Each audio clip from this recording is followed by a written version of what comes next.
numerical number 6.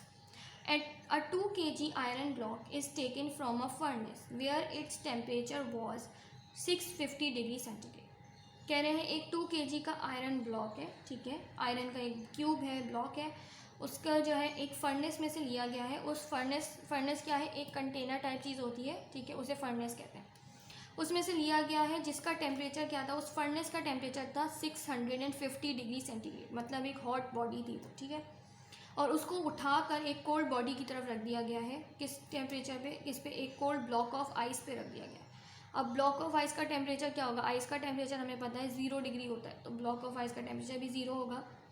Assume करें that all the heat given by the iron is use to melt the ice. कह रहे हैं वो इतना गर्म था ना, 650 डिग्री सेंटीग्रेड वाला आयरन का ब्लॉक था, उसको हमने उठाया और आइस के ऊपर रख दिया।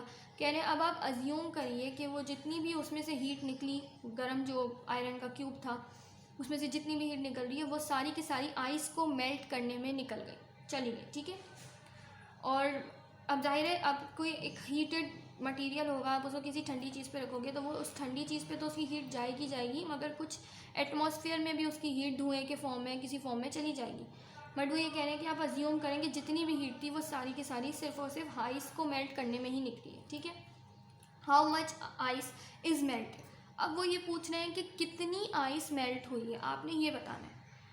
अब हमें स्टार्टिंग में उन्होंने ये नहीं बताया कहीं पे भी कि कितना बड़ा ब्लॉक था या उसका कितना मास था, आइस का क्या था, कुछ भी नहीं बताया। बस डायरेक्टली पूछ रहे हैं कि आप ये अज्यूम कर लेंगे आइस जो थी वो मेल्ट हो गई सारी की सारी उस आयरन की हीट की वजह से।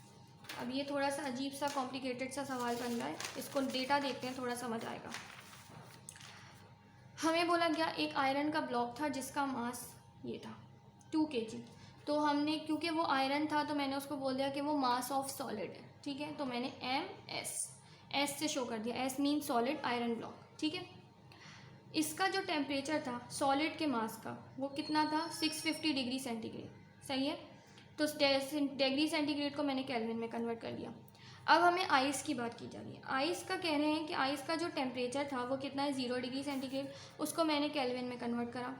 वो कह रहे हैं कि अब आपने ये बताना है कि मास जो था आइस का वो कितना था।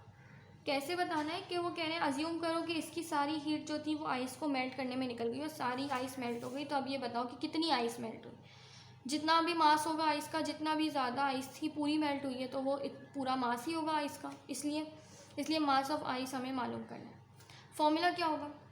अब ये हो क्या रहा है, ये हो रहा है बिल्कुल वही जो कार्नोट साइकिल वाला या कार्नोट इंजन वाला टॉपिक था ना, कि एक ब्लॉक था T1 वाला और एक ब्लॉक था T2 वाला। ये हॉट बॉडी थी, ये कोल्ड बॉडी थी, हमने यहाँ से उठाया इस पे रखा, वो वाला सीन, ये वही चीज़ हो रही है, ठीक है।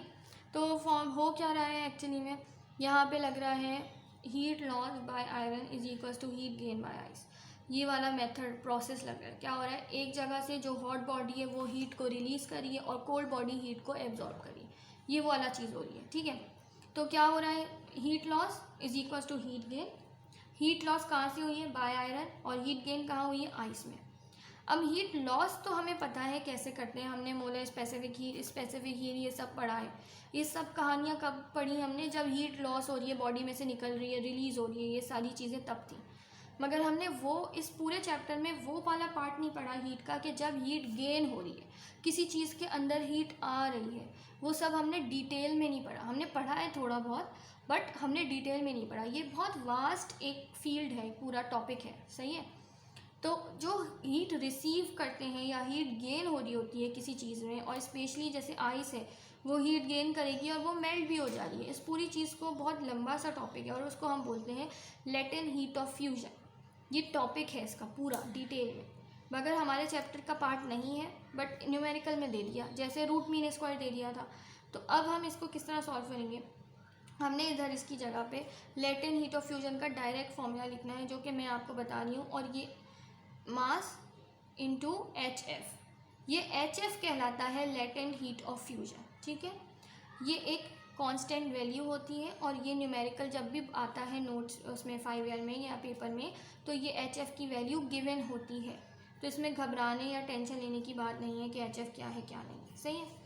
बाकी हम हीट लॉस वाली साइड पे आते हैं। हमने ये टॉपिक पढ़ा था हीट लॉस कैसे, स्पेसिफिक हीट से। स्पेसिफिक हीट के फॉर्मूला हमने पढ़ा है। स्पेसिफिक हीट क्या होती है, डेल्टा Q अपॉन MT। हमें क्या निकालना है, हमें हीट लॉस बाय आयरन निकालना है। इस पूरे फॉर्मूला में हीट कौन सी चीज़ होती है, क्यू। तो हम इस फॉर्मूला को क्यू के लिए ड्राइव करेंगे। क्यू इज इक्वल्स टू, ये एम टी यहाँ डिवाइड हुआ था वहाँ जाके मल्टीप्लाई हो गया, तो ये बन गया फॉर्मूला। हमने इस हीट लॉस बाय आयरन की जगह ये डेल्टा क्यू की वैल्यू डाल दी। हीट गेन बाय आइस, इसकी जगह ये आ गया एम एच एफ। अब हमारा फॉर्मूला ये है। अब डेल्टा टी क्या है, चेंज इन टेम्परेचर। और हमारा टेम्परेचर कैसे चेंज हुआ है, हमारा टेम्परेचर जो था वो 650 डिग्री था और फिर वो 20 डिग्री जो है आइस थी वो मेल्ट हुई है 650 डिग्री की वजह से।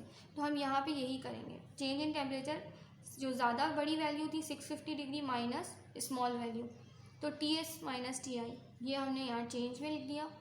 मास, ये वाला मास कौन सा है जिसमें से हीट लॉस हो रही है, वो क्या है, बाय आयरन। तो यहाँ मास भी कौन सा होगा, सॉलिड का, एम एस।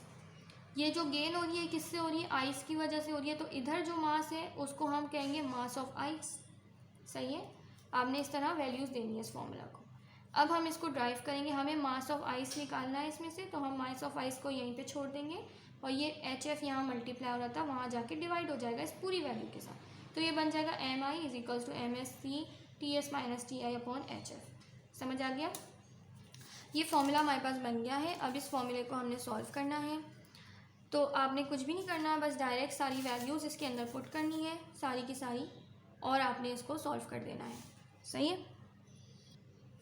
अच्छा, अब इस जगह पे इस फॉर्मूला के अंदर जो एक रिक्वायरमेंट है जो कि अभी तक नहीं पता चली है, वो है एच एफ की वैल्यू, लेटेंट हीट, जो मैंने बताया कि आपको कि ये कांस्टेंट होती है। तो इसकी वैल्यू जो है मैं यहाँ लिख देती हूँ डेटा में ही। एच एफ की वैल्यू होती है 3.36 इंटू 10⁻⁵।